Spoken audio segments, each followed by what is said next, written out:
વલસાડમાં મોટા સુરવાડા પ્રાથમિક શાળા છેલ્લા 2 વર્ષથી જર્જરિત હાલતમાં જોવા મળી રહી છે। જર્જરિત થતા આખરે શિક્ષણ વિભાગે શાળા બંધ કરી દીધી છે।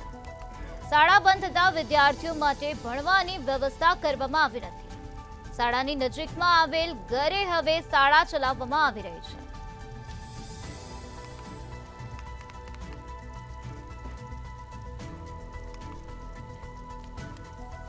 વિદ્યાર્થીઓ ઓટલા પર બેસીને ભણવા માટે મજબૂર બન્યા છે। આ પ્રકારની અસુવિધા ત્યાં જોવા મળી રહી છે। વલસાડનો આ બનાવ છે, જ્યાં વલસાડની સ્કૂલ જર્જરિત બની ગઈ છે। જર્જરિત હાલતમાં સ્કૂલ જોવા મળી છે। પ્રાથમિક શાળા છેલ્લા 2 વર્ષથી જર્જરિત હાલતમાં જોવા મળી છે। આવી જર્જરિત સ્કૂલમાં ભણવા માટે બાળકો મજબૂર બન્યા છે। શાળા જર્જરિત થતા વિદ્યાર્થીઓ હેરાન પરેશાન થઈ ગયા છે। ત્યારે શિક્ષણ વિભાગે અત્યારે આ જર્જરિત શાળા બંધ કરી દીધી છે। વિદ્યાર્થીઓ અત્યારે ઓટલા પર બેસીને ભણવા માટે મજબૂર બન્યા છે। અમે ભણાવ્યા છે, શાળા જર્જરિત થઈ ગયેલી એટલે અમે એક નોટિસ આપી હતી। તો હવે કાલે અધિકારીઓ આવીને કહી ગયા કે તમારે આ શાળામાં છોકરાઓને બેસાડવાનું નથી, બંધ કરવાનું। એટલે કાલે ટીચર્સે અમારી એસએમસી અને ગામ લોકોની એક મિટિંગ બોલાવી હતી।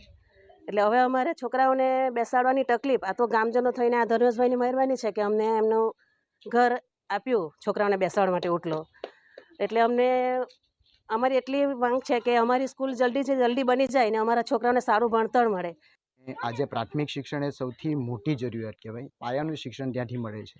આજે વલસાડની અમે તો સર્વે કર્યું છે અને તાલુકાની અંદર, જિલ્લાની અંદર બધી જ જગ્યાએ ગયા છે। અમે જોયું છે કે ઘણી બધી શાળાઓ એવી છે કે આ લોકો એકવાર જર્જરિત જાહેર કરે પછીથી ટેન્ડરિંગ, રીટેન્ડરિંગ, કાગળિયાની પ્રોસેસ એવી હોય છે। શિક્ષકો, ગ્રામજનો જે કોઈ પણ હોય હેરાન થઈને પછી પરિસ્થિતિ એવી બને છે ક્યાં તો એ સ્કૂલ બંધ થઈ જાય છે, ક્યાં તો એ સ્કૂલને બીજે મર્જ કરી દેવામાં આવે છે। અમારી શાળા એ અમારું ઘરેણું છે, અમારું મંદિર છે। આજે અમારા ગ્રામજનોએ એ વ્યવસ્થા તો કરી જ આપી છે, પણ અમે એવી ખાતરી આપીએ છીએ કે અમારી નવી શાળા અમને મળે જ અને સરકારશ્રી અને શિક્ષણ તંત્રના ઉપર ધ્યાન આપે। હાલમાં અત્યારે 2 ઓરડા છે, એ 1955માં બનેલી છે અમારી મોટા સુરવાડા શાળા।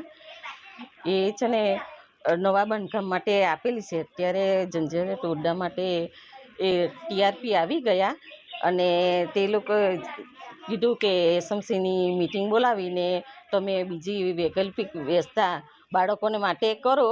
તો અમે એસએમસીના સભ્યએ એક ઘર આપ્યું અને એ ભણાવવાની સગવડ આપી અને અંદર અમે બાળકોને ભણાવીએ છીએ। આ શાળા એટલી જૂની છે, તેમાં મારા પપ્પા મોટા બધા જ એ સ્કૂલમાં ભણેલા છે, બરાબર। હવે એ સ્કૂલમાં અમે વિઝિટ મારી તો એના નળિયા બધા તૂટી જાય એવા છે ને 2-3 નળિયા તો પડી બી ગયેલા છે। પ્લસ વરસાદના ચોમાસામાં પાણીઓ ગળે છે, પ્લસ છોકરાઓને એટલી તકલીફ પડે છે। એ માટે એ છોકરાઓને જર્જરિત માટે ત્યાંથી એક લેટર આવ્યો છે કે આ સ્કૂલ તોડવામાં આવે છે। એટલે આ છોકરાઓને અહીંયા આપણા ધર્મેશભાઈના ઘરે એને ટ્રાન્સફર કરવામાં આવ્યા છે છોકરાઓ। આ શાળા એટલી જૂની આજે પ્રાથમિક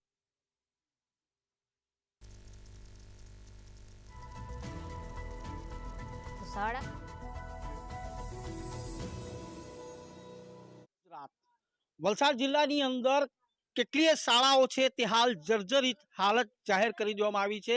એટલે જે શાળાની અંદર જે વિદ્યાર્થીઓ છે તેમને ઓટલા ઉપર અભ્યાસ કરવા માટે હવે મજબૂર કરી નાખ્યા છે। વલસાડ જિલ્લાના કપરાડા, ધરમપુર સહિતના તમામ જગ્યાઓ પર જર્જરિત જાહેર કર્યા બાદ પણ ઓરડાઓ ન બનતા જે વિદ્યાર્થીઓ છે તેમને આવી રીતે ઓટલા ઉપર અભ્યાસ કરાવવાની હાલ નોબત આવી ચૂકી છે। ભણશે ગુજરાત સાચી વાત છે, પરંતુ જે વિદ્યાર્થીઓને આપણે બતાવવાનો દ્રશ્યો પ્રયાસ કરીશ। વલસાડના સુરવાડા ગામના આ દ્રશ્યો છે। સુરવાડા ગામની અંદર આવેલી પ્રાથમિક શાળા 1955ની અંદર શાળા બનાવવામાં આવી છે અને શાળાની અંદર જે વિદ્યાર્થીઓ છે ગઈકાલે જ આ શાળાને જર્જરિત જાહેર કરાતા જે તમામ જે વિદ્યાર્થીઓ છે એ 1 થી 5 ધોરણની અંદર અભ્યાસ કરતા જે વિદ્યાર્થીઓ છે આ શાળાની અંદર હાલ તો 12 વિદ્યાર્થીઓ અભ્યાસ કરતા હતા, પરંતુ જર્જરિત જાહેર કરતા ગ્રામવાસીઓ પણ હાલ મુશ્કેલીમાં મુકાયા હતા। આ ગામના લોકોએ સાથે મળીને જે શિક્ષિકા છે તેમને એક વચન આપ્યું કે આ ગામના જે બાળકો છે તે અમારા ગામની અંદર જ અભ્યાસ કરે અને અમારા ઘરની અંદર અભ્યાસ કરાવો। તે રીતે આજ વહેલી સવારથી જે બાળકો છે તે હાલ ભર ચોમાસાની અંદર ઓટલા નીચે અભ્યાસ કરવા માટે મજબૂર બન્યા છે। ત્યારે વલસાડ જિલ્લાની એવી કેટલીય શાળાઓ છે જે જર્જરિત હાલતમાં હોવા છતાં પણ હજી સુધી ઓરડાઓ ન બનવાના કારણે વિદ્યાર્થીઓને હાલ જે રીતે આપણે બતાવ્યા દ્રશ્યો તે રીતે ઓટલા ઉપર અભ્યાસ કરવા માટે મજબૂર બની ચૂક્યા છે। કહી શકાય ગામવાસીઓના કારણે હાલ તો વિદ્યાર્થીઓનું ભણતર અટક્યું નથી, પરંતુ આ જ ગામની અંદર આ જ શાળા આપવામાં આવે અને આ જે વિદ્યાર્થીઓ છે ને અહીં જ અભ્યાસ કરવામાં આવે તેવી ગામવાસીઓની માંગ ઉઠી છે। મયુર જોશી, મંતવ્ય ન્યૂઝ, વલસાડ।